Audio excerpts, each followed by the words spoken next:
აქვს თუ არა ზღვარი თავისუფლებას. Როგორც ფილოსოფოსები ამბობენ, შენი თავისუფლება იქ მთავრდება, სადაც სხვისი იზღუდება.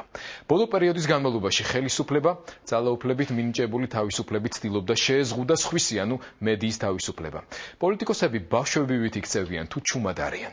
ესე იგი რაღაც დააშავეს. შეიძლება სწორედ ამ გამონათქვამით აიხსნას ტელეკომპანია იმედთან მთავრობის წარმომადგენლების მიერ გაწყვეტილი ურთიერთობა, კერძოდ კი შეწყვეტილი დებატები.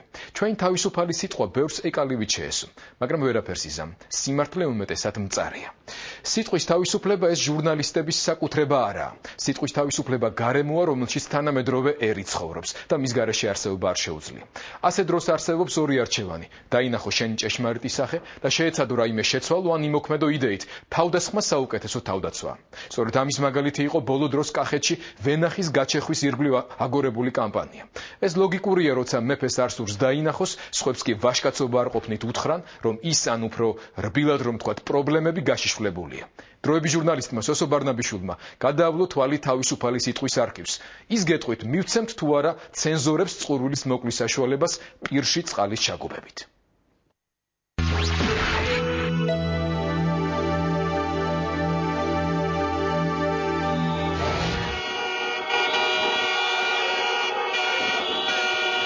როდესაც ხელისუფლებას ხმას საყვირითაც ვერ მიაწვდნენ, ამაზე თვალს ვერავინ დახუჭავს. მაშინ ტელეეთერში დუმილი ზოგისთვის ოქრო იყო, მაგრამ იმედისთვის 30 ვერცხლი. ჩვენც არ გავჩუმდით და ვთქვით. ანა კალანდაძე, ვასიკო ჩანუცე, თაკო მერაბიშვილი, დათა ხალაია, გურამ დონაძე და ოლეგი. თათია მაისურაძის ამ აღიარებამ მაშინ ბევრი ფარდის უკან შეახედა, სადაც გაშიშვლებული კრიმინალი პოლიციის ფორმას ირგებდა. სანდრო გირგულიანის მკვლელობის გამოძიება საზოგადოებისთვის ღირსების საქმედ, ხელისუფლებისთვის კი გუნდური უღირსობის გამოაშკარავების საფრთხედ იქცა. თუმცა მართლმსაჯულება ნიღაბს კარგად მაინც ვერ ამოეფარა. მოსამართლის თვალწინ მობილური ტელეფონი აღმოჩნდა სპეცრაზმით გარშემორტყმულ ქისესებში იქნით განსასჯელის ყურთან. თუ შეიძლება თქვენ ბადრაგის თანამშრომელი ხარ? ხო, გამოხდით დარბაზში. ვინ ბრძანდები? პროკურატურის თანამშრომელი, რა საქმე აქვს ამ პროკურატურას? როდესაც მართლმსაჯულება დამნაშავე ბავშვი ვიდგას, სამართალი პურს ზეწოლის ხელიდან ჭამს და მღელვარებაც საგზნობლად იმატებს.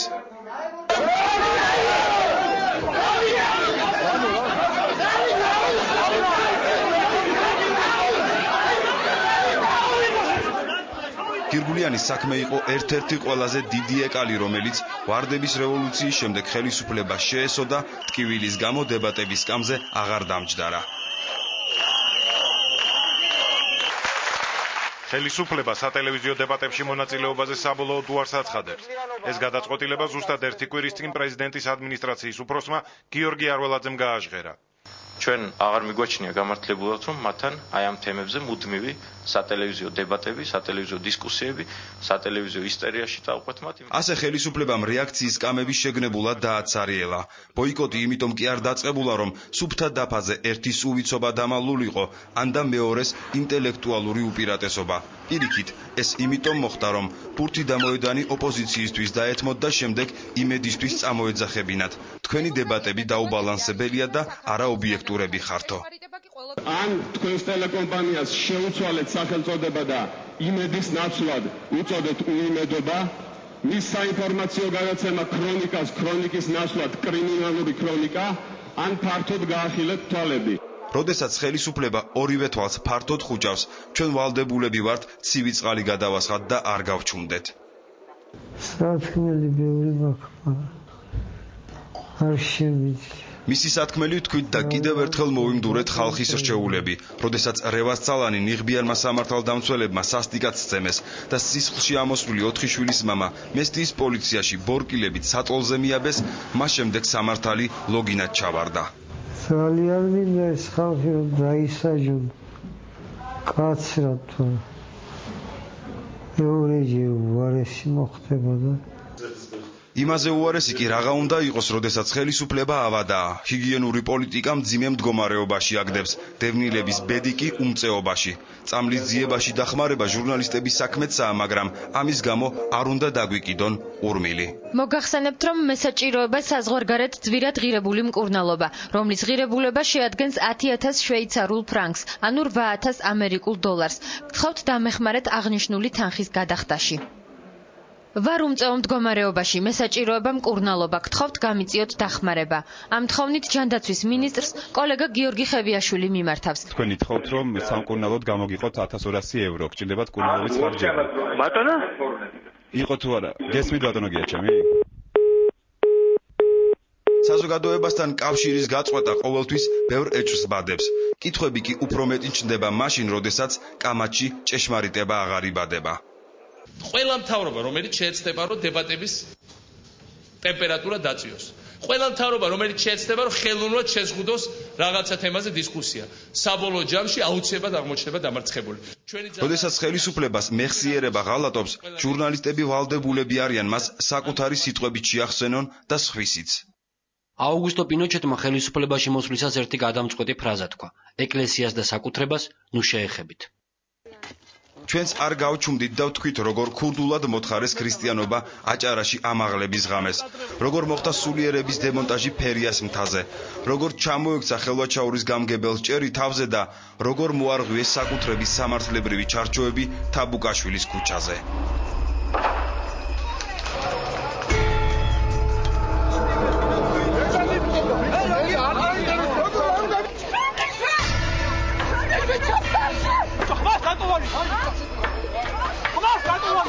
რიშტაკუდეზე გამენა. ვიწყობენ გადაცით. ელიკანის. რატომეხები?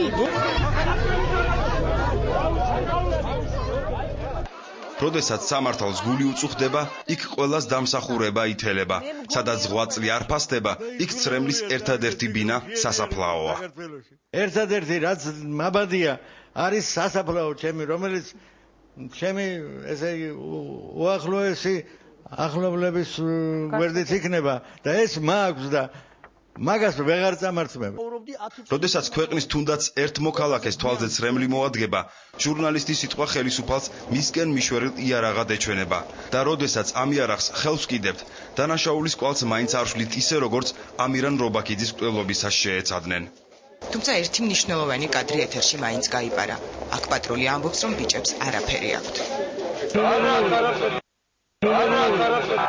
როდესაც მიცვალებულები არ ლაპარაკობენ, ფაქტები მეტყველებენ და ჩვენი ეთერი ზურაბ ჟვანიას გარდაცვალების გამო გაჩენილ კითხვებს ამიტომაც დავუთმეთ.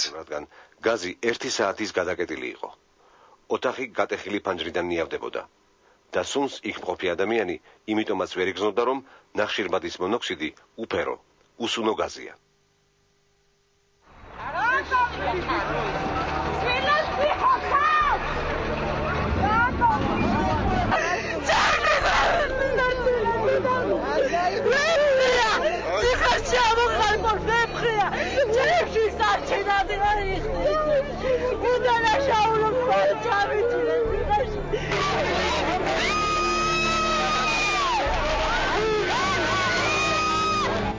როდესაც გაზის სუნთან ერთად სადმე დენთის სუნი ტრიალებს, ჩვენ გვაინტერესებს, ვინ გასცა ციხის ბუნტის დროს სროლის ბრძანება და თუ ამაზე პასუხს მასტერასა და პლატონ მამარდაშვილის ფარულ აუდიო ჩანაწერში ვეძებთ, არც ესაა დანაშაული.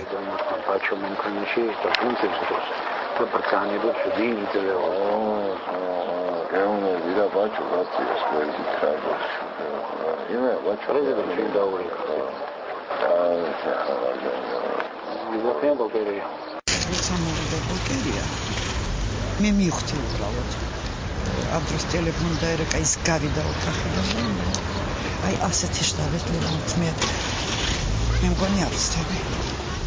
სადაც პოლიტიკოსი ჩურჩულებს ხმამაღლა ნათქვამი დანაშაულია. ჩვენც ვაშავებთ და არ ვჩუმდებით მაშინაც, როცა ამას არხის ერთ-ერთი დამფუძნებელი გვთხოვს. ასე კი პოლიტიკური სკანდალი უფრო სკანდალური გავხადეთ და მაინც არ დავმალეთ. ჯიპს მოაკითხე სამინისტროდან და შეწირდი ერთსა? კი, ერთი ცალი ჯიპი სპეცნაზმა გაატაროს ჩეჩელაშვილისთვის რა. ავტოსკანდალში გადაზრდილი ნარკოსკანდალი, სატელეფონო საუბრის 4 ახალი ჩანაწერი და ფინანსური პოლიციის მუშაობის განსაზღვრული სტილი, ხელისუფლება, რომელიც ჯერ ისმენს და შემდეგ დიდხანს ფიქრობს რეაგირებაზე, ძველი ინციდენტის ახალი დეტალები.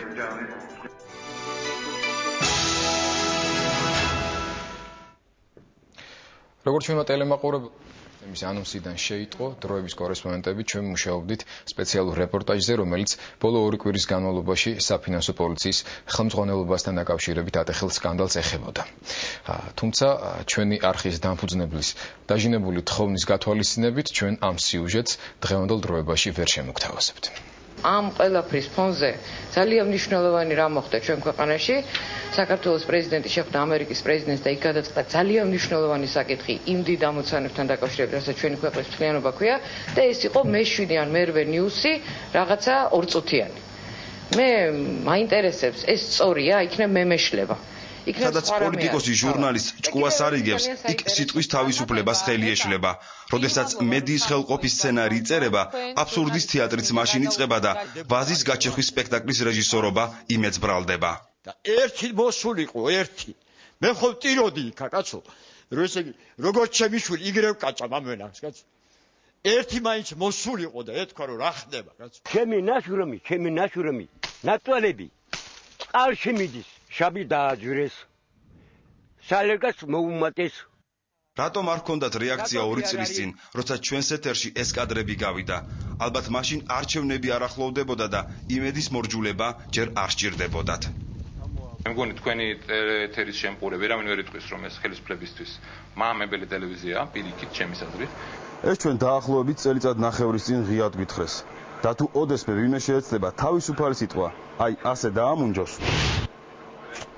იმედი არ გაჩუმდება.